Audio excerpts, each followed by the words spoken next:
Baby کے اس کے پاس آ جانے سے اسے واقعی کافی سہارا ملا تھا اور وہ اپنے آپ کو قدرے محفوظ بھی تصور کرنے لگی تھی۔ جب غم میں وہ شدت نہ رہی اور اس کا ذہن تھوڑا پرسکون ہوا تو وہ نئے سرے سے اپنے بارے میں سوچنے لگی۔ اس وقت بھی وہ سوچوں میں گم تھی جب بیبی نے اسے پکارا، بیٹی ہر وقت کیا سوچتی رہتی ہو؟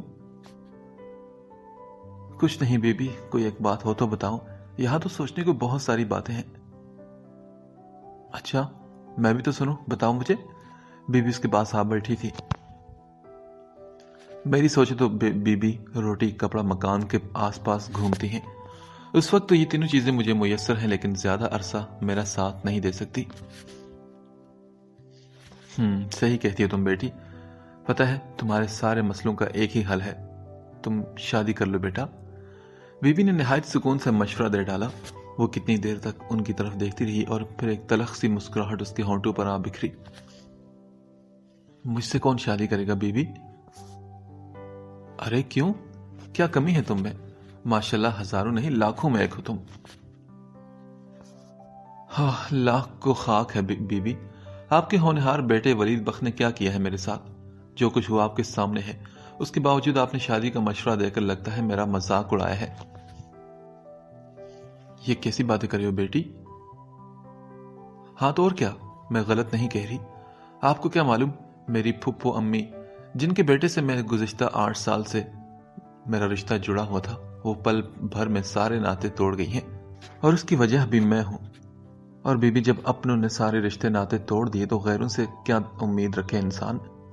اس کے لہجے میں آنسو کی نمی شامل ہو گئی تھی، پھر بھی وہ خاموش نہیں ہوئی اور بولتی رہی۔ اب میں اس سٹیج پر سوچ کر اپنے آپ کو دھوکہ نہیں دے سکتی۔ میں نے اسی دن جس دن پھوپھو اماں رشتہ توڑ گئی تھی جان لیا تھا کہ زندگی کے اس رخ پر میرا کوئی حق نہیں رہا۔ میں خواب سجا سکتی ہوں اور نہ ہی ان کی تعبیر مانگنے کو میرے ہاتھ اٹھنے کے قابل رہے ہیں۔ اس تمام عرصے میں بیوی میں تو اپنا قصور سوچتی رہی ہوں، اور یقین کریں کہ میری یادداشت میں اپنی زندگی کا کوئی ایسا پل محفوظ نہیں جب میں نے کسی کے ساتھ کوئی زیادتی کی ہو، کسی کا دل دکھایا ہو یا کسی کا حق مارا ہو۔ پھر میرے ساتھ ایسا کیوں ہوا؟ کیوں بنا قصور کے ایک عمر کی سزا میرے مقدر میں آ گئی؟ وہ رونا تو نہیں چاہتی تھی مگر پھر بھی آنسو تواتر سے بہنے لگے۔ اس کی باتوں میں حقیقت تھی، اس لیے بیوی بھی اپنے آپ میں مجرم بنی خاموش رہی۔ اینی ویز آپ بتا دیجیے گا ولید بخت کو، میں اس بات کو جی کا روک بنا کر نہیں بیٹھ سکتی۔ میں اسے اپنے طور پر زندہ رہ کر دکھاؤں گی۔ وہ اگر یہ سمجھ رہا ہے کہ میں ان حادثات سے گھبرا کر اسے آواز دوں گی تو یہ اس کے بھول ہے، کیونکہ مجھے اس سے نفرت ہے، شدید نفرت۔ یہ کہتے اس نے چہرہ ہاتھوں میں چھپا لیا تھا۔ پھر اگلے دن وہ حالات کا مقابلہ کرنے کے لیے تیار ہوگی۔ پہلے آس پاس کے اسکولوں میں پتہ کیا کہ کہیں کوئی جگہ خالی ہو، لیکن قسمت نے ساتھ نہ دیا۔ وہ مایوس نہیں ہوئی کیونکہ اس نے اپنے آپ کو ہر قسم کی صورتحال کے لیے تیار کر لیا تھا۔ وہ جانتی تھی کہ کوئی بھی چیز آسانی سے حاصل نہیں ہوگی۔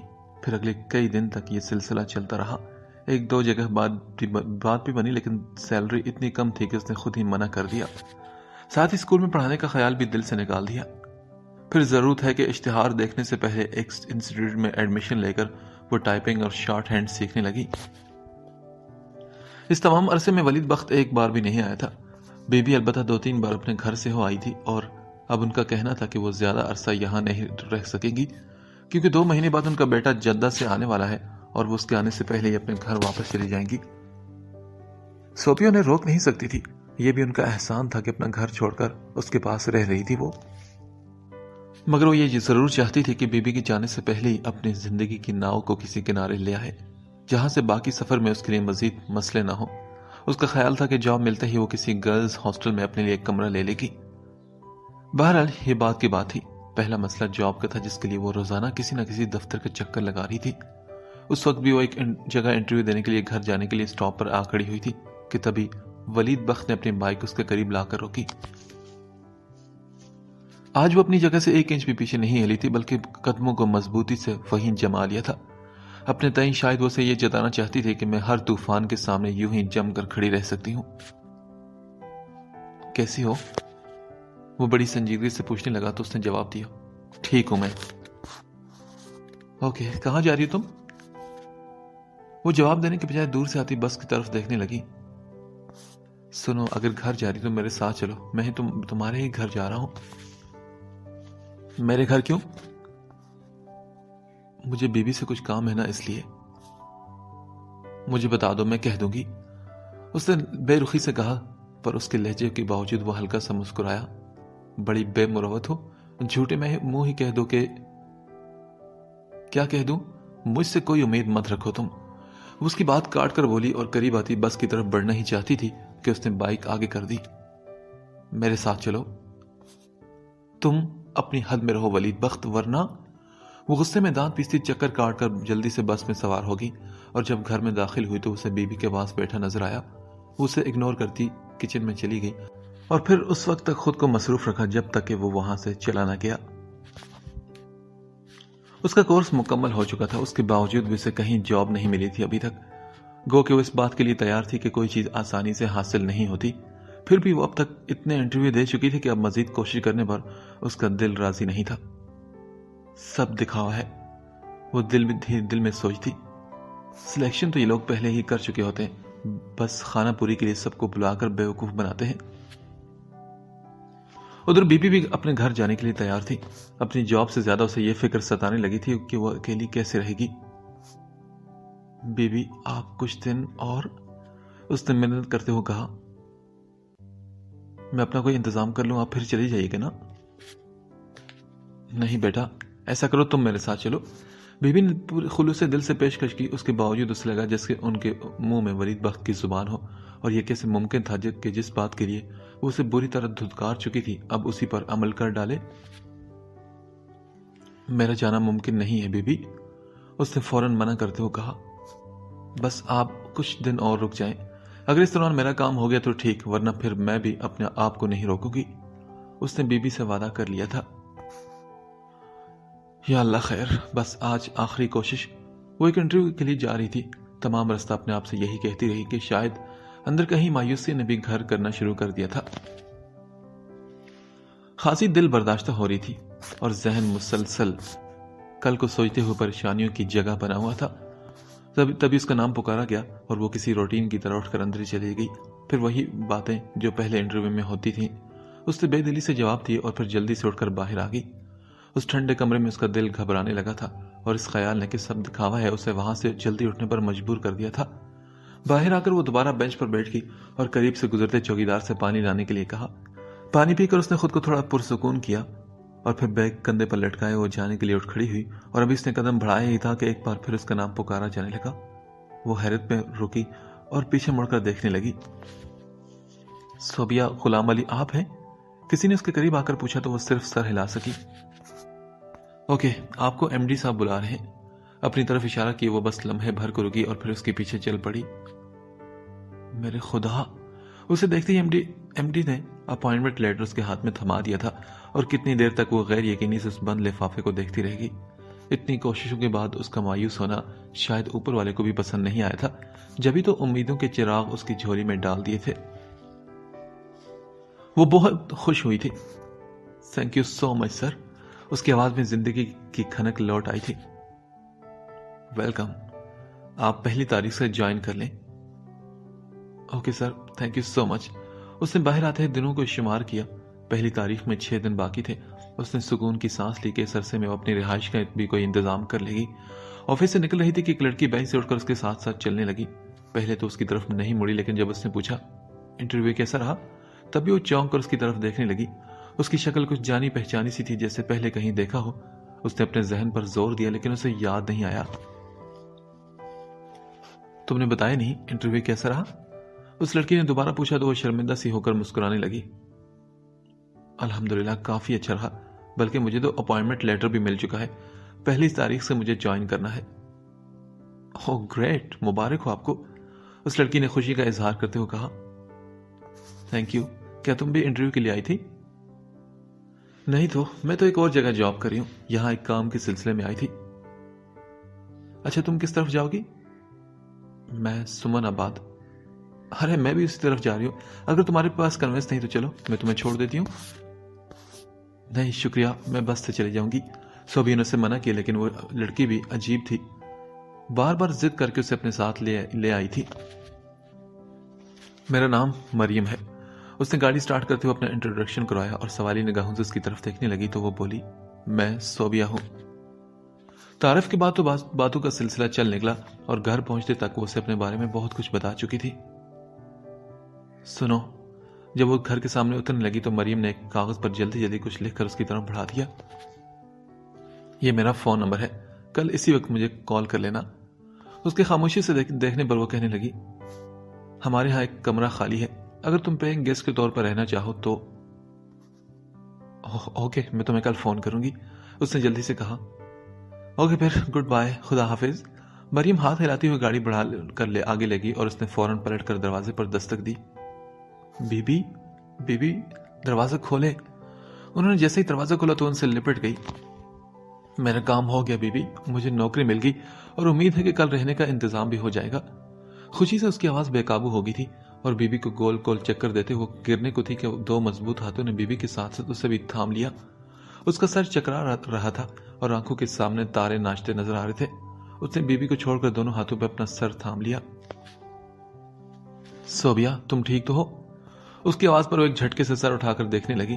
کس قدر قریب کھڑا تھا وہ, اور اس کے دونوں کندھوں پر ہاتھ رکھے ہوئے تھے. وہ فوراً پیچھے ہٹی اور اس کی طرف سے پیٹھ موڑتے ہوئے بولی, تم کب آئے؟ ارے ابھی تو میں نے دستک دی تھی. دروازہ کھلتا چلا گیا اور پھر سامنے جو منظر دیکھا تو. اپنی بات کرتے ہوئے مسکراہٹ روک کر نچلا ہونٹ دانتوں میں دبا گیا تھا. ویسے اس سارے ہنگامے کی وجہ پوچھ سکتا ہوں؟ ہاں, مجھے جاب مل گئی ہے. وہ اپنی خوشی میں بھول گئی کہ سامنے وہ کھڑا ہے. بے اختیار اس کی طرف پلٹی. اور پتہ ہے, بہت جلد میری رہائش کا مسئلہ بھی حل ہو جائے گا. رہائش کا کیا مسئلہ تھا تمہیں؟ یہ گھر تو تمہارا اپنا ہے نا؟ ہاں اپنا تو ہے, لیکن میں اکیلی نہیں رہ سکتی تھی, اور جب سے بی بی نے جانے کی رٹ لگا رکھی تھی نا, تب سے تو میں اور پریشان ہو گئی تھی. صحیح کہہ رہی ہو. بی بی تمہارا اتنا ہی ساتھ دے سکتی تھی. اب ظاہر ہے ان کا بیٹا آنے والا ہے اور بی بی کو اس کی شادی بھی تو کرنی ہے, اور پھر ان کا یہ بیٹا یہ کہاں چاہے گا کہ ان کی موجودگی میں اس کی والدہ کہیں اور رہے.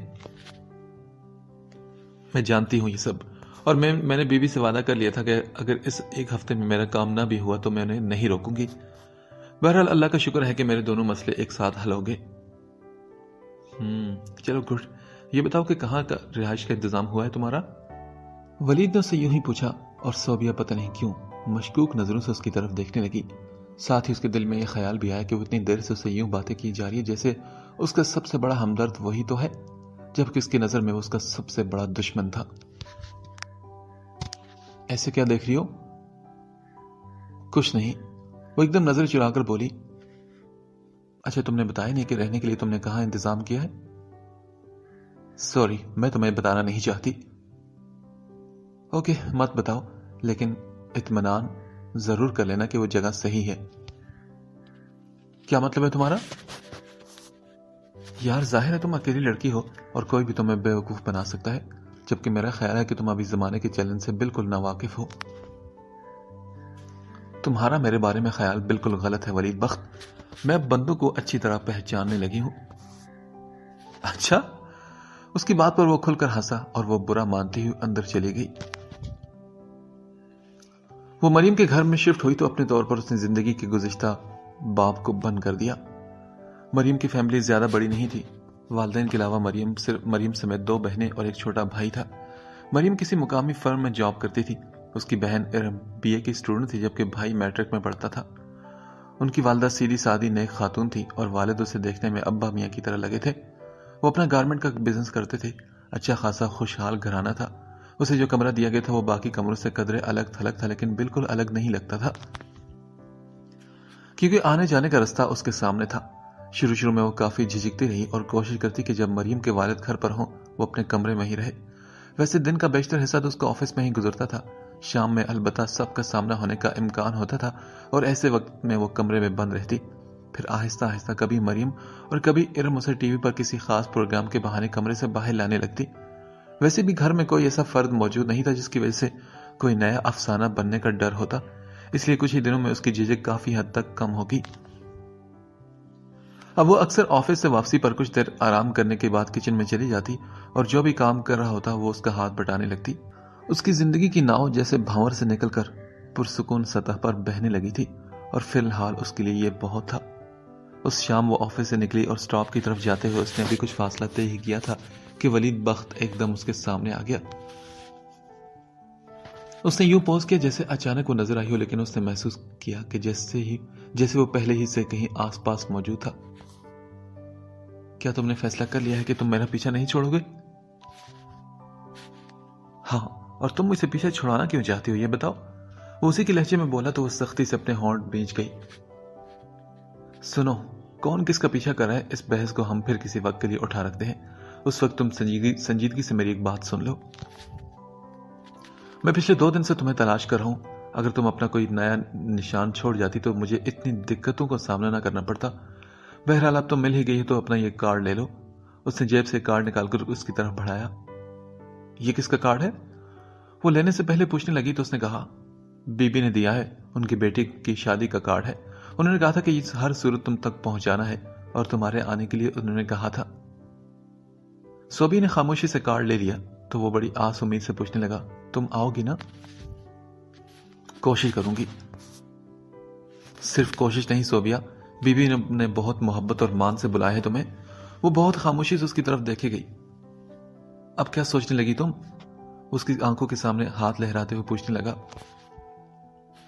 میں سوچ رہی ہوں کہ تمہیں ہر دوسرے موڑ پر میرے سامنے کیوں لا کھڑا کرتا ہے یہ وقت۔ میں جتنا گزرے دنوں کو بھولنے کی کوشش کرتی ہوں، تم میرے سامنے آ کر میری ہر کوشش کو ناکام بنا دیتے ہو۔ حالانکہ میں جان بوجھ کر ایسا نہیں کرتا، وہ ہلکے پھلکے انداز میں بولا جبکہ اندر کہیں کچھ ٹوٹتا ہوا محسوس ہوا تھا۔ بہرحال یہ تم بتاؤ کہ تم جہاں ہو وہاں خوش اور مطمئن تو ہو نا؟ ہاں، بہت حد تک۔ چلو اچھا ہے، مجھے تمہاری طرف سے سکون تو ہوا۔ اس کی بات کے جواب میں وہ کوئی ایسی بات کہنا چاہتی تھی جس سے اس کا سارا سکون پل بھر میں غائب ہو جائے، لیکن پھر کچھ سوچ کر وہ خاموش رہی۔ ٹھیک ہے، بی بی سے کہہ دینا کہ میں ضرور آؤں گی۔ اس کے ساتھ ہی اسے وہیں چھوڑ کر اپنے راستے پر چل پڑی۔ گھر میں داخل ہوئی تو مریم اور ارم بیڈمنٹن کھیلتی نظر آئی۔ وہ اندر جانے کے بجائے وہیں کرسی کھینچ کر بیٹھ گئی اور بظاہر ان کا کھیل دیکھنے لگی۔ اس کی نظریں مسلسل شٹل کاک پر تھی جو کبھی ادھر جاتی اور کبھی ادھر، اور اسی طرح اس کا ذہن بھی بھٹکتا رہا۔ صوبیہ، آؤ تم بھی کھیلو، مریم نے اس سے کہا تو وہ چونک کر اس کی طرف دیکھنے لگی۔ آؤ نا، اس نے دوبارہ بلایا تو صوبیہ نے کہا، مجھے کھیلنا نہیں آتا۔ ہاں تو اس میں کیا مشکل ہے؟ مشکل نہ ہو مریم، لیکن میں نے کیونکہ کبھی کھیلی نہیں اس لیے مجھے مشکل لگتی ہے۔ چلو میں سکھا دیتی ہوں۔ پھر کبھی صحیح مریم، اس وقت میں بہت تھکی ہوئی آئی ہوں۔ اپنا بیگ اٹھا کر وہ کھڑی ہوگی اور اپنے کمرے کی طرف جاتے ہوئے اسے محسوس ہوا جیسے اس کا سارا سکون ختم ہو رہا ہو اور وہ حالات سے لڑنے کی ہمت کھو رہی ہو۔ ولید بخت، یہ سب تمہاری وجہ سے ہے۔ اپنا بیگ پھینک کر وہ خود ہی بیڈ پر گر گئی تھی۔ میں جتنا اپنے ماضی سے بھاگتی ہوں وہ اتنا ہی میرا پیچھا کرتا ہے۔ کوئی رشتہ نہیں ہے میرا ولید بخت سے، پھر بھی ہم کسی نہ کسی ناطے پر ایک موڑ پر آ کر کھڑے ہوتے ہیں۔ آخر کیوں؟ اور اسے یہ یقین کیوں ہے کہ میں حالات سے شکست مان کر بالآخر اسے آواز دوں گی؟ صوبیہ، مریم اسے پکارتی ہوئی اندر چلی آئی اور اسے بیڈ پر اوندھے لیٹے دیکھ کر پریشانی سے بولی، کیا ہوا؟ تمہاری طبیعت تو ٹھیک ہے نا؟ ہاں ٹھیک ہے۔ اچھا لو چائے پیو۔ مریم نے ایک مگ اس کی طرف بڑھایا تو اٹھتے ہوئے بولی، یار تم نے خواہ زحمت کی، میں ابھی آ ہی رہی تھی نا۔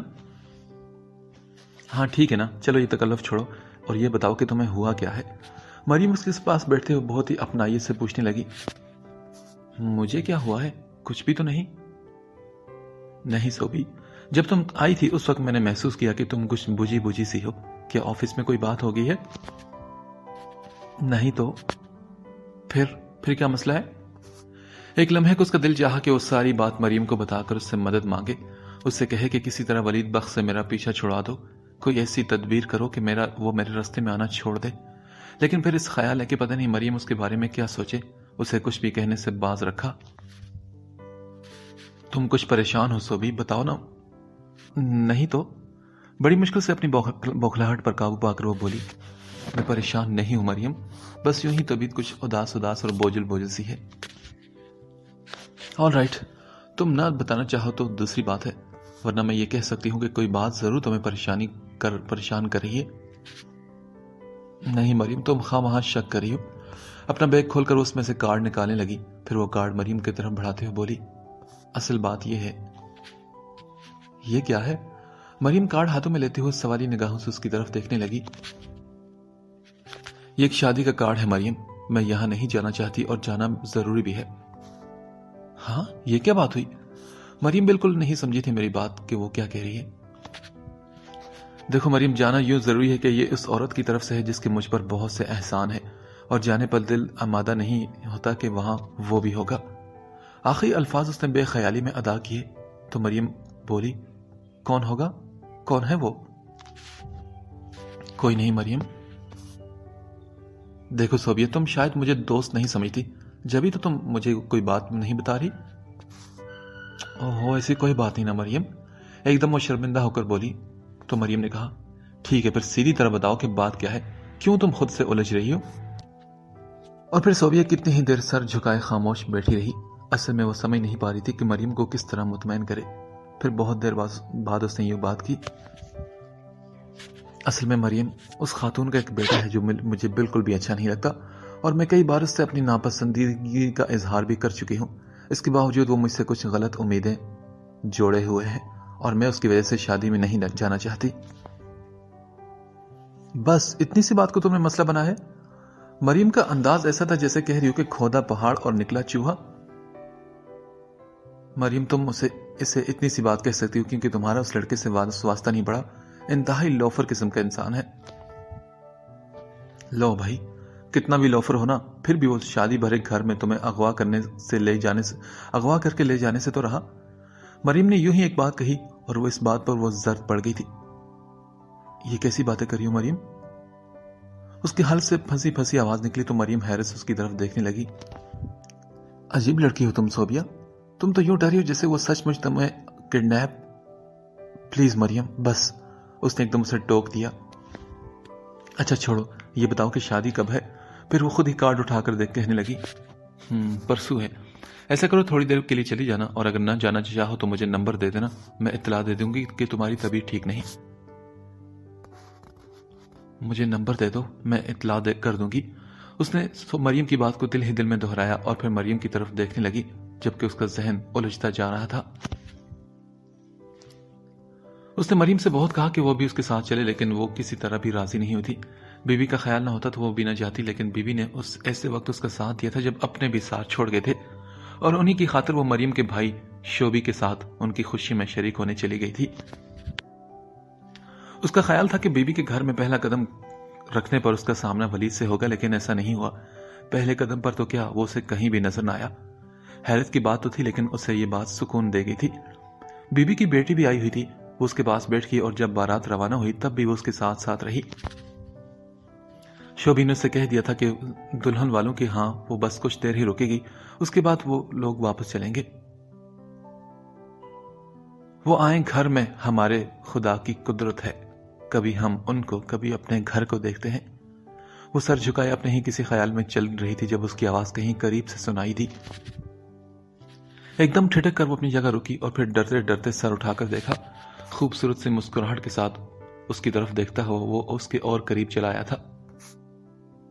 میں اپنے غریب خانے پر تمہیں خوش آمدید کہتا ہوں۔ کیا یہ تمہارا گھر ہے؟ وہ آس پاس دیکھتے ہوئے بولی۔ ہاں، اور آج میری بہن کی شادی ہے، اس نے کہا تو وہ سارا معاملہ سمجھ کر سوچ میں پڑ گئی۔ چلو آؤ اندر چلتے ہیں۔ نہیں بس اب میں واپس جاؤں گی۔ ارے ایسے کیسے؟ یہاں تک آ گئی ہے تو اندر چلنے میں کیا مسئلہ ہے؟ یہاں تک میں انجانے میں آئی ہوں۔ وہ پلٹ کر جانے لگی تو وہ قدم بڑھا کر اس کے سامنے آ گیا۔ صوبیہ دیکھو، کچھ دیر کے لیے اپنی نفرتیں کہیں اندھیرے میں دھکیل دو، میں اس خوشی کے موقع پر واقعی خوش ہونا چاہتا ہوں۔ ہاں تو میں تمہیں خوش ہونے سے روک تھوڑی رہی ہوں، اور تم مجھے جانے سے مت روکو۔ یار تم سمجھ کیوں نہیں رہی؟ اگر تم چلے گی تو میں کہاں خوش ہو سکوں گا بھلا؟ بس کچھ دیر کے لیے، اس نے بڑے منت بھرے لہجے میں کہا تو وہ اگنور کرتے ہوئے دور کھڑے شوبی کو آواز دے گئی۔ میں جا رہی ہوں، بیوی پوچھے تو بتا دینا۔ ایک پل میں اس کی آنکھوں میں جلتی شمع بجھ سی گئی تھی، اور اس سے پہلے کہ وہ مزید کچھ کہتا وہ شوبی کی طرف چل پڑی۔ پھر اس نے پلٹ کر نہیں دیکھا. شاید اسے بھی یقین تھا کہ اگر اس نے غلطی سے بھی پلٹ کر دیکھا تو لمحے بھر کے لیے ہی صحیح وہ پتھر کی ضرور ہو جائے گی. وہ شوبی کے ساتھ واپس آئی تو ابھی زیادہ دیر نہیں ہوئی تھی. گھر میں سبھی لوگ جاگ رہے تھے. وہ شوبی کا شکریہ ادا کرتی اپنے کمرے میں آ گئی اور ابھی لباس بدل کر بیٹھی ہی تھی کہ مریم آ گئی. کھانا نہیں کھاؤ گی تم؟ مریم اندر آتے ہی پوچھنے لگی. نہیں، مجھے بھوک نہیں ہے. ویسے ایک بات تو بتاؤ صوبیہ، شادی کا کھانا بھوک نہ ہونے کی وجہ سے چھوڑ آئی ہو یا اس کی وجہ سے؟ کس کی وجہ سے؟ ارے وہی نا جسے تم لوفر کہہ رہی تھی. دونوں باتیں تھی. ویسے وہ لوفر ہے کون؟ مریم کے شرعی انداز پر اس نے برا سا منہ بنایا اور تکیہ سیدھا کرتے ہوئے کہنے لگی. چلو اب مجھے سونے دو. سونے دو؟ اتنی جلدی سو کر کیا کرو گی؟ ویسے بھی صبح چھٹی ہے نا. ہاں تو چھٹی کا مطلب یہ تو نہیں کہ رات جاگ کر گزاری جائے. واقعی سو رہی ہو تم؟ مریم نے پوچھا تو وہ بولی ہاں. کہو تو لکھ کر دے دوں؟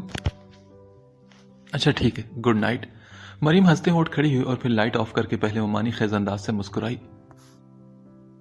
عجیب لڑکی ہے، پتہ نہیں کیا سمجھے جا رہی ہے. وہ ہلکے سے بڑبڑائی اور کروٹ بدل کر آنکھیں بند کر لی. پھر کتنے بہت سارے دن گزر گئے. اس کی جاب ٹھیک ٹھاک چل رہی تھی اور اب اکیلے پن کا مسئلہ بھی نہیں رہا تھا بلکہ گھر جیسا ماحول مل گیا تھا. شروع کے دنوں میں اس نے سوچا تھا کہ اب کوئی مسئلہ نہیں رہا، لیکن وقت گزرنے کے ساتھ ساتھ اب اسے محسوس ہوتا جیسے اصل مسئلہ تو جوں کا توں اپنی جگہ موجود ہے. وہ لاکھ حالات کو شکست دے یا فرار حاصل کر لے، بہرحال ایک لڑکی ہے اور کسی محفوظ پناہ کی ضرورت ہے اسے. اور اس حقیقت کو کب تک جھٹلائے گی آخر؟ کتنا عرصہ وہ اس حقیقت سے نظریں چرا سکے گی؟ اس نے اپنے دور و نزدیک نظر ڈالی تو پھوپھی امی کے سوا اسے کوئی بھی اپنا نظر نہ آیا اور ان کے پاس جانا گویا اپنے ہاتھوں اپنی خودداری کا خون کرنا تھا. اور یہی بات اسے کسی طور پر بھی گوارا نہیں تھی. ان دنوں وہ مسلسل اسی نہج پر سوچتی تھی اور جب تھک جاتی تو اپنے آپ کو یوں کہہ کر مطمئن کرتی کہ وقت کا دامن بہت ہی بڑا ہے، شاید اس پوری دنیا سے بھی بڑا. جبھی تو اس کائنات کے جانے کون کون سے راز اپنے دامن میں سمیٹتا چلا جا رہا ہے. کبھی جو میرے ساتھ گزرے حادثے پر اس کی نظر پڑے گی تو وہ اسے بھی باقی سب رازوں کی طرح اپنے دامن میں لے اڑے گا. پھر شاید میں اپنی آئندہ زندگی کے لیے کوئی بہتر راستہ سلیکٹ کر سکوں. اور پھر ایک دن مریم نے اس سے آخر پوچھ لیا، سوبی تم کافی اپسیٹ رہنے لگی ہو، کوئی پریشانی ہے تو مجھے بتاؤ. نہیں مریم، یہ تمہارا وہم ہے یا پھر میری شکل ہی ایسی ہے. سوبی نے بات بناتے ہوئے کہا تو وہ بولی، شکل تو خیر سے اللہ نے اچھی خاصی بنائی ہے، تم جان بوجھ کر خراب کی رہتی ہو. کیا مطلب؟ ارے یہی نہ، ہر وقت بیزار سی رہتی ہو، نہ کہیں آتی ہو نہ جاتی ہو، نہ کوئی تفریح کرتی ہو، اور ہنسنے پر تو جیسے تم نے خود پابندی لگا رکھی ہے اور ایسا لگتا ہے جیسے زندگی کو تم زبردستی گھسیٹ رہی ہو. کیا تمہارا خوش رہنے کو دل نہیں چاہتا؟ چاہتا ہے مریم. تو پھر کیوں نہیں خوش رہتی تم؟ میں کس کے لیے خوش رہوں مریم؟ اگر ہمیں کسی گنتی میں شمار نہیں کرتی تو اپنے آپ کے لیے. وہ کچھ دیر تک مریم کی طرف دیکھتی رہی اور پھر بولی، مریم میرے اندر ایک خاموشی ہے، ایک سناٹا ہے اور ایک نامعلوم سا خوف ہے. مجھے لگتا ہے کہ اگر میں اونچی آواز میں بولوں گی تو لوگ میری طرف اشارہ کرنے لگیں گے اور اگر میں ہنسوں گی تو سب پاگل کہیں گے. کیا کہہ رہی ہو تم؟ مریم نے حیرت سے اس کی طرف دیکھا اور پھر اس کا ہاتھ تھامتے ہوئے کہا، تمہیں یہ خیال کیوں آتا ہے پگلی؟ ہمیں دیکھو، بات بے بات اونچی آواز میں ہنستے ہیں، ہماری طرف تو کوئی اشارہ نہیں کرتا. تمہاری بات اور ہے مریم. کیسے؟ ہماری بات اور کیوں ہے بتاؤ مجھے. کیونکہ تمہارے سامنے ڈھال کی صورت میں تمہارے امی ابو ہیں، پر میں ہر طرح سے تنہا کھڑی ہوں، نہ ممتا کی پرسکون چھاؤں نہ شفقتوں کے سائے، کوئی مضبوط پناہ گاہ نہیں جس کے بل میں دنیا کا سامنا کر سکوں. اس کے برعکس یہ خیال ضرور زور آور ہے کہ میں قصوروار نہیں ہوں گی، تب بھی قصوروار ٹھہرائی جاؤں گی. اس کی آنکھیں گہرائیوں سے سطح تک پانیوں سے بھر گئی تھی اور اس شفاف پانی میں گزرے دنوں کا عکس جھلملانے لگا تھا. اتنی سینسیٹیو مت بنو صوبیہ، ہم سب ہیں نا تمہارے ساتھ. اسے غم زدہ دیکھ کر مریم بھی اداس ہو کر بولی تھی، پھر جیسے اپنے آپ سے بولی، اور جہاں تک مضبوط پناہ گاہ کی بات ہے اس سے تو تم خود نظریں چرائے ہو. کیا مطلب؟ وہ کچھ نہ سمجھتے ہوئے اس کی طرف دیکھنے لگی. مطلب کو چھوڑو، چلو اٹھ کر منہ ہاتھ دھو لو، پھر میرے ساتھ چلو۔ مریم نے ایک دم اپنا موڈ بدل لیا تھا، پھر خوشگوار لہجے میں بولی، لیکن کہاں؟ بس مجھے کچھ چیزیں لینی ہے، یہیں قریبی مارکیٹ تک چلتے ہیں۔ تم ارم کو ساتھ لے جاؤ نا۔ نہیں بھائی، تم چلو گی، تھوڑا سا بہل بھی جاؤ گی نا، چلو میرے ساتھ۔ میں جب تک اپنا حلیہ ٹھیک کر کے آؤں اتنے میں تم بھی تیار ہو جاؤ، اور سنو ذرا جلدی کرنا۔ مریم کہہ کر کمرے سے نکل گئی تو وہ بھی اٹھ کھڑی ہوئی۔ کپڑے بدلنے کی ضرورت نہیں تھی، بس منہ ہاتھ دھو کر بالوں میں برش کیا اور دوپٹہ کندھے پر پھیلاتی مریم کے ساتھ چلی آئی۔ وہ گیلری میں کھڑی فون پر کسی سے بات کر رہی تھی، وہ وہیں رک کر اس کے فری ہونے کا انتظار کرنے لگی۔ مریم کی آواز یہاں تک آ رہی تھی، سنو تم اسے بتا کیوں نہیں دیتے؟ وعدے کا خیال ہے، کسی کی زندگی کا خیال نہیں تمہیں؟ حوصلہ ہار یہ وہ، لگتا ہے کہ مر جائے گی۔ چلاؤ مت تم، اتنا ہی خیال ہے تو سامنے آؤ۔ اوکے، میرا خیال ہے کہ مجھے ہی کچھ کرنا پڑے گا، خدا حافظ۔ مریم ریسیور رکھ کر پلٹی تو اسے سامنے دیکھ کر لمحے بھر کو ٹھٹکی اور پھر فوراً سنبھلتے ہوئے بولی، تیار ہو تم؟ ٹھہرو، میں اپنا پرس لے آتی ہوں۔ مریم فوراً اپنے کمرے میں چلی گئی، اسے آنے میں کچھ دیر لگی۔ اس دوران وہ برآمدے میں نکل کر آہستہ سے چلتی ہوئی گیٹ کی طرف چل پڑی تھی۔ گیٹ کے قریب رک کر پیچھے مڑ کر دیکھا تو مریم بھاگتی ہوئی آ رہی تھی۔ وہ ہلکے سے مسکرائی اور پھر اس کے آنے پر اس کے ساتھ ہی باہر نکلی۔ مریم نے ٹھیک کہا تھا، بہت سارے لوگوں کے درمیان چلتے ہوئے کافی حد تک اپنے خول سے باہر نکل آئی تھی۔ کچھ چھوٹی موٹی چیزیں بھی اس نے بھی خریدی، اور کوئی گھنٹہ بھر بعد جب وہ دونوں واپس آئی تو وہ اپنے آپ کو کافی بہتر فیل کر رہی تھی۔ کچھ دیر پہلے جو اس کے چہرے پر جو اداسی کے بادل چھائے تھے وہ چھٹ چکے تھے۔ مریم اسی کے ساتھ بیٹھ کر اپنی لائی ہوئی چیزیں کھول کھول کر دیکھنے لگی، پھر ایک چھوٹے سے لفافے میں سے لپسٹک نکالتے اس کے ہاتھ رک گئے۔ ارے یہ تو غلام علی صاحب کی تصویر ہے۔ مریم لفافے پر نظر جماتے ہوئے بولی، کون غلام علی؟ اس نے یوں ہی ہاتھ بڑھا کر اس سے لفافہ لے لیا اور تصویر پر نظر پڑتے ہی ہونٹوں نے بے آواز حرکت کی۔ ابا میاں؟ یہ تو ہمارے ہاں اکاؤنٹنٹ تھے۔ وہ ابھی تصویر کے ساتھ لکھی چند لائنیں پڑھنا ہی چاہتی تھی کہ مریم بتانے لگی، بیچارے بہت نیک انسان تھے، لیکن ان کے ساتھ ایک بہت بڑی ٹریجڈی ہوئی۔ کیا مطلب مریم؟ کیا ٹریجڈی ہوئی؟ وہ ڈری ہوئی آواز میں پوچھنے لگی، اور مریم ابھی کوئی جواب دینا ہی چاہتی تھی کہ ارم اسے بلانے آ گئی۔ وہ اپنی چیزیں سمیٹ کر اس کے ساتھ چلی گئی تو اس نے دھڑکتے دل کے ساتھ ہاتھ میں پکڑے لفافے کی طرف دیکھا، اور پھر ابا میاں کی تصویر کے نیچے قدرے ہی بڑے الفاظ میں لکھا ہوا دیکھا، اکاؤنٹنٹ غلام علی کرپشن کیس میں گرفتار۔ یا اللہ، یہ کب کی بات ہے؟ اس نے تفصیل پڑھنے کے لیے لفافے کو موڑا، لیکن اخبار کو وہیں تک کاٹ کر لفافہ بنایا گیا تھا۔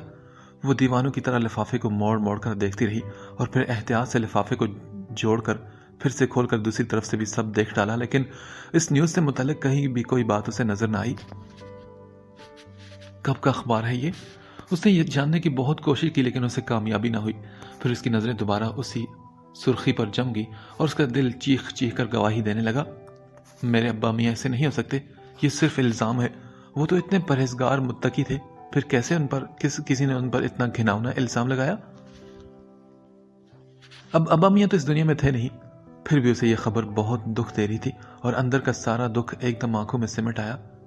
اس کی آنکھیں ایک دم بہنے لگی تھی۔ میری یادداشت میں تو ایسا کوئی واقع نہیں کہ جب ابا میاں گرفتار ہوئے ہوں۔ وہ یہ حقیقت کو جھٹلانا چاہتی تھی، لیکن ہاتھ میں پکڑی حقیقت اسے جھٹلانے نہیں دے رہی تھی۔ پوری شام اس نے یوں ہی بیٹھے بیٹھے گزار دی، اپنی زندگی کا ہر پل سوچ ڈالا، لیکن کوئی ایسا لمحہ نہیں تھا جسے وہ لے کر سوچتی کہ ابا میاں قصوروار ہو سکتے ہیں۔ وہ مسلسل ان الفاظ کو جھٹلاتی رہی۔ ارم کھانے کے لیے بلانی آئی تو اس نے بھوک نہ ہونے کا بہانہ کر کے منع کر دیا۔ حقیقت میں اس کا کھانا کھانے کو دل نہیں چاہ رہا تھا۔ پھر کچھ دیر بعد مریم چائے لے کر آ گئی۔ اسے اسی طرح بیٹھے دیکھ کر وہ حیرت کا اظہار کرتے ہوئے بولی، صوبیہ، 3 گھنٹے پہلے میں تمہیں یہاں ایسے ہی چھوڑ کر گئی تھی، اور تم اس وقت تک یہاں ہی بیٹھی ہو؟ نہیں تو میں لیٹ گئی تھی، بس ابھی اٹھ کر بیٹھی ہوں۔ اچھا، یہ بتاؤ کہ تم کھانے پر کیوں نہیں آئی؟ مجھے بھوک نہیں تھی مریم۔ اوکے، لو یہ چائے تو پی لو۔ مریم نے بیٹھتے ہی مگ اس کی طرف بڑھا دیا۔ کچھ دیر تک وہ خاموشی سے چائے پیتی رہی، اور پھر تکیے کے نیچے سے وہ کاغذ نکال کر کہنے لگی، تم کسی غلام علی کے بارے میں بتا رہی تھی؟ ہاں، بتا تو رہی تھی، پر اب وہ بیچارے تو اس دنیا میں رہے نہیں۔ بہت اچھے انسان تھے وہ، صوبیہ۔ مریم، کیا تم مجھے بتا سکتی ہو کہ کیا ٹریجڈی ہوئی ان کے ساتھ؟ ویل یہ ایک لمبی کہانی ہے، چھوڑو، تم کیا کرو گی سن کر؟ مریم اس ٹاپک کو بدلنا چاہتی تھی کہ اس نے فوراً کہا، نہیں پلیز مجھے بتاؤ مریم کہ کیا ہوا تھا۔ یار ایک تو تم پہلے ہی اتنی پریشان ہو، یہ واقعہ سن کر تم اور اداس ہو جاؤ گی۔ پلیز مریم، میں ضرور سننا چاہتی ہوں۔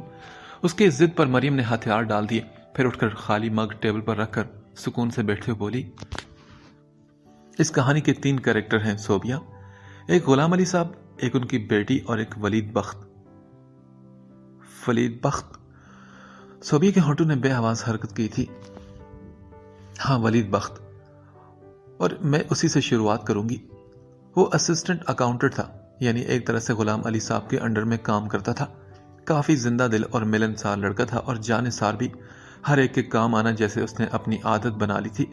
میں ان دنوں وہاں اسٹینوٹائپسٹ تھی، میں نے یہی دیکھا کہ وہ کسی کو تکلیف اور پریشانی میں نہیں دیکھ سکتا، یوں مدد کے لیے تیار ہو جاتا جیسے خاص اس کا فرض ہو، اور اس کے لیے خواہ اس کا اپنا کتنا ہی نقصان کیوں نہ ہو جائے۔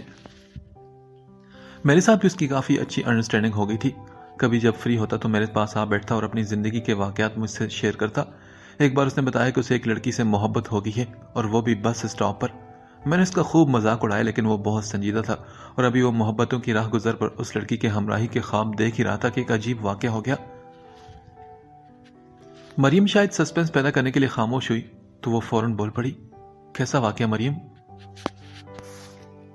دراصل صوبیہ واقعہ یہ ہوا کہ ہمارے ہاں پے ڈے تھا، اور غلام علی صاحب بینک سے 10 لاکھ کی رقم نکلوا کر آئے تھے کہ ایم ڈی صاحب کے والد کے انتقال کی خبر آ گئی۔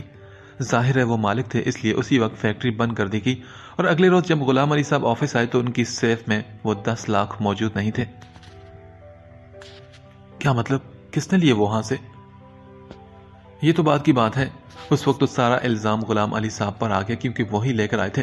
حالانکہ سب جانتے تھے کہ وہ کتنے شریف انسان ہیں، سب ان کی ایمانداری اور نیک نامی کی قسمیں کھانے کو تیار تھے، لیکن حالات و واقعات کا کیا کرتے جو ان کے خلاف جا رہے تھے۔ پھر ایم ڈی نے غلام علی صاحب کو صرف 1 ہفتے کی مہلت دی کہ اتنی مدت میں وہ 10 لاکھ فراہم کریں ورنہ انہیں پولیس کے حوالے کر دیا جائے گا۔ پھر کیا ہوا مریم؟ اب ظاہر ہے صوبیہ، وہ بیچارے کہاں سے اتنی رقم کا بندوبست کرتے، اور پتہ ہے صوبیہ انہیں اپنی فکر نہیں تھی۔ وہ کہتے تھے کہ میری بے گناہی تو ایک نہ ایک دن ثابت ہو جائے گی، لیکن میری بیٹی کا کیا ہوگا؟ وہ تو کبھی بھی یہ صدمہ برداشت نہیں کر سکے گی۔ اسے اگر معلوم ہوا کہ میں گرفتار ہو گیا ہوں تو وہ مر جائے گی۔ پر ایسے میں ولید نے ان کا بہت ساتھ دیا، اس نے ان سے وعدہ کیا کہ وہ ان کی بیٹی کو کبھی بھی یہ بات معلوم نہیں ہونے دے گا۔ مریم کچھ دیر خاموش رہنے کے بعد بولی، اور جانتی ہو جس روز پولیس غلام علی کو لے کر گئی اسی دن ولید ان کی اجازت سے ان کی بیٹی کو بظاہر اغوا کر کے اپنے ساتھ لے گیا، لیکن یہاں بیچارے ولید کے ساتھ بڑی ٹریجڈی ہوئی، کیونکہ وہ لڑکی تھی، وہی لڑکی تھی جس سے وہ محبت کرتا تھا۔ میں نے بتایا نا کہ وہ دوسروں کی مدد کرنے میں اپنے نقصان کی پرواہ نہیں کرتا۔ عام حالات میں شاید وہ لڑکی کبھی بھی اس کی محبت کو قبول کر ہی لیتی، لیکن اس واقعے نے اسے ولید سے اتنی نفرت کروا دی کہ اسے دیکھنا بھی نہیں چاہتی، حالانکہ وہ اب بھی اسے اتنی ہی شدت سے چاہتا ہے۔ کتنی بہت ساری باتیں ایک ساتھ اس کے ذہن پر دستک دینے لگی، اور وہ کھوئے لہجے میں پوچھنے لگی، غلام علی صاحب کا پھر کیا ہوا تھا مریم؟ وہ بے گناہ تھے صوبیہ، اور 1 مہینے بعد ان کی بے گناہی ثابت ہوگی۔ کیسے؟ اصل میں ایم ڈی کا ان پر اندھا اعتماد ان کے بیٹوں کو بہت ہی برا لگتا تھا، اور انہوں نے موقع سے فائدہ اٹھا کر اس دن دراز میں سے وہ رقم نکالی۔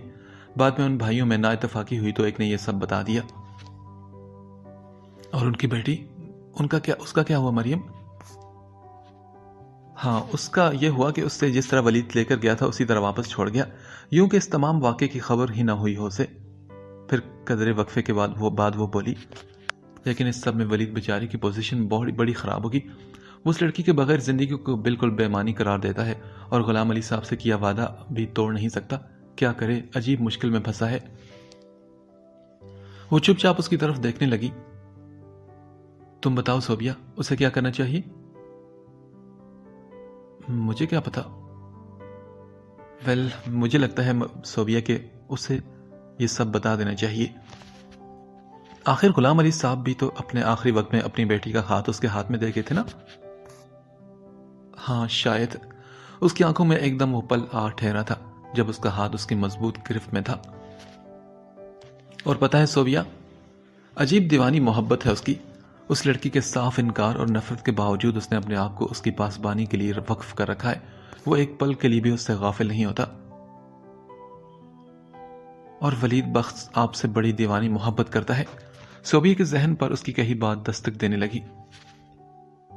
وہ جب اکیلی تھی اس نے اپنی پھوپھی کو اس کے پاس بھیج دیا. جب اس نے سنا کہ وہ جاب کی تلاش میں ہے تب بھی جگہ جگہ اس کے لیے دوڑتا رہا اور آخر میں وہ میرے پاس آیا کہ وہ کسی گرلز ہاسٹل میں جانا چاہتی ہے. وہ اس وقت اطمینان سے نہیں بیٹھا جب تک کہ اس کی طرف سے مطمئن نہیں ہو گیا. مریم خاموش ہو کر غور سے اس کی طرف دیکھنے لگی. شاید اس کی حالت کا اندازہ کرنا چاہتی تھی پر وہ ایک ہی جگہ پر اپنی نظریں رکھے شاید ان لمحوں کو آواز دے رہی تھی جن کے بارے میں اس نے کہا تھا کہ میں تمہاری زندگی میں آنے والے بدترین لمحوں کو نہیں روکوں گا کیونکہ مجھے یقین ہے کہ تم کبھی ان لمحوں کو آواز ضرور دو گی. صوبیہ. مریم نے بہت آہستہ آواز میں اسے پکارا. ڈر تھا کہ جو حصار اس نے اس کے گرد کھینچا ہے کہیں وہ ٹوٹ نہ جائے. مریم اٹھ کر چلی گئی اور اس کے بعد بھی وہ کتنی دیر تک اسی طرح بیٹھی رہی. تاریکی میں ڈوبا ذہن آہستہ آہستہ جاگ رہا تھا. بہت ساری باتیں جو اس کے لیے راز تھی اب وہ خود بہت صاف نظر آ رہی تھی. وہ ابا میاں کی پریشانی, وہ راتوں کو جاگنا, اسے وہ سب کچھ یاد آ رہا تھا. اور ابا میاں کے الفاظ کہ یہ سب آزمائشیں اللہ کی طرف سے ہوتی ہیں, اب نہیں تو کبھی نہ کبھی ضرور میری بے گناہی ثابت ہو جائے گی. وہ سارے الفاظ اسے یاد آ رہے تھے. اور آخری دن گھر کی ساری چیزیں بکھری دیکھ کر اسے چور کا گمان ہوا تھا. تو کیا اس دن پولیس اس کے گھر تلاشی لینے آئی تھی؟ اس نے یہ سوچا اور پھر پلنگ کی پٹی پر سر رکھ لیا. یا اللہ, یہ اتنا سب کچھ ہو گیا. اس کی آنکھیں پانیوں سے بھر گئی تھی. اور ابا میاں نے میرا خیال کرتے ہوئے بھی میرا خیال نہ کیا. وہ کسی اور بہانے بھی تو مجھے کہیں بھیج سکتے تھے پر انہوں نے یہ طریقہ کیوں اختیار کیا؟ اور پھر انہوں نے مجھ پر بھروسہ کیوں نہیں کیا؟ کیا انہیں یہ ڈر تھا کہ میں انہیں مجرم سمجھنے لگوں گی؟ نہیں ابا میاں نہیں. ساری دنیا بھی آپ کے خلاف گواہی دے تب بھی میں یقین نہ کرتی, لیکن آپ نے میرا یقین نہیں کیا. میں اپنی نظروں میں مجرم بنی اب تک زمانے سے چھپ رہی ہوں. اور وہ ولید بخت, کبھی ہونٹ اس کا نام چھوتے ہو تو شدید نفرت کا احساس ہوتا تھا اور اب اگر کچھ نہیں تھا تو آنسو اور شدت سے بہنے لگے تھے. مجھے یقین ہے کہ وہ تمہارے ساتھ کوئی نیکی ہی کر رہا ہوگا, بی بی نے یقین سے کہا تھا. اور پھر وقتاً فوقتاً کہی گئی اس کی باتیں جو ہر دوسرے موڑ پر اس کے سامنے آ کر کہتا رہا تھا کہ تم میری زندگی کی پہلی چاہت ہو اور تم نہ سمجھو لیکن میں تمہارے آس پاس رہتا ہوں. یا اللہ, میں اتنی انجان کیسے ہو گئی, میں اتنی نادان کیوں تھی. وہ ایک شخص جس کے ہونٹوں پر وعدے کا تالا تھا اب بھی میری حفاظت کر رہا ہے اور میں اس کی شکر گزار ہونے کے بجائے اس سے نفرت کر رہی ہوں. اگلی صبح جب وہ مریم آفس کے لیے نکل رہی تھی تو وہ کمرے سے نکل کر اس کے سامنے جا کھڑی ہوئی. سنو مریم, رات تم نے کہانی کے 3 کردار بتائے تھے پر چوتھے کا ذکر نہیں کیا. چوتھا کردار؟ مریم جان بوجھ کر انجان رہی. ہاں مریم, چوتھا کردار وہ کیریکٹر, وہ لڑکی جو پہلے دن مجھے آفس میں ملی اور پھر ولید کے کہنے پر اپنے گھر لے آئی تھی. اس کی بات پر مریم بے ساختہ ہنس پڑی اور پھر اس کی آنکھوں کی طرف اشارہ کرتے ہوئے کہنے لگی, لگتا ہے کہ تمہاری آنکھیں رات کو ٹوٹ کر برسی ہیں, ہے نا؟ ہاں بالکل ایسا ہی ہے. چلو پھر بتاؤ اب کیا ارادہ ہے تمہارا؟ مریم نے شرارت سے پوچھا. تو وہ بولی, اس کے پاس جاؤں گی جس کے ہاتھ میں ابا میاں نے میرا ہاتھ دیا تھا اور کہا تھا کہ خدا کے سوا تمہارا اس دنیا میں کوئی نہیں سوائے ولید بخت کے. اچھا, تو کیا میں اب تمہاری کچھ نہیں لگتی؟ نہیں مریم, تم بھی بہت کچھ ہو اور وہ سب کچھ. صحیح کہا. چلو اب میرے ساتھ چلو, میں تمہیں اس کے پاس چھوڑتی ہوئی جاؤں گی. مریم اس کی کمر میں ہاتھ ڈالتے ہوئے بولی. بیچارہ پتہ نہیں رات بھر سو بھی سکا ہوگا کہ نہیں. کیا مطلب مریم؟ ارے یار, رات فون پر میں نے اسے ساری بات بتا دی تھی اور کہا تھا کہ فیصلے کی گھڑی صبح تک آئے گی. وہ سر جھٹک کر پھر اس کے ساتھ چل پڑی. مریم نے اس کے گھر کے سامنے ہی اسے اتار دیا اور خود چلی گئی تھی. کتنی دیر تک تو وہ کھڑی سوچتی رہی کہ اس سے کیا کہے گی, پھر ایک دم بیل پر ہاتھ رکھ دیا. دروازہ اسی نے کھولا تھا. شاید نہا کر آ رہا تھا تو تولی سے بالوں کو رگڑتا ہوا اس پر نظر پڑی تو اس کا ہاتھ تولی سمیت سر پر ہی رکا. پھر اسے شاید یقین ہی نہیں آ رہا تھا. صوبیہ تم؟ ہاں ولید بخت. میں ان لمحوں کو کھوجتی ہوئی یہاں تک آئی ہوں جن کے بارے میں تم نے یقین سے کہا تھا کہ کبھی نہ کبھی میں انہیں ضرور آواز دوں گی۔ صوبیہ، کیا تم اندر آنے کے لیے نہیں کہو گے؟ کبھی تم اسی دروازے سے لوٹ کر گئی تھی صوبیہ، نہ چاہتے ہوئے بھی وہ شکوہ کر گیا تھا۔ ہاں، پر اس وقت میں نہیں جانتی تھی کہ جس مضبوط پناہ کی میں آرزو کرتی ہوں وہ یہی تو ہے۔ شکریہ صوبیہ، اب جان لیا ہے تو ایمان کی حد تک یقین رکھنا۔ چلو آؤ، اس گھر اور اس دل کے دروازے صرف تمہارے لیے کھلے ہیں۔ صوبیہ نے گھر میں اندر داخل ہونے سے پہلے اپنی بھیگی بھیگی پلکیں اٹھا کر اسے دیکھا، اور اس کی آنکھوں میں محبتوں کے چمکتے جگنوں نئے موسموں کے آنے کا پتہ دے رہے تھے۔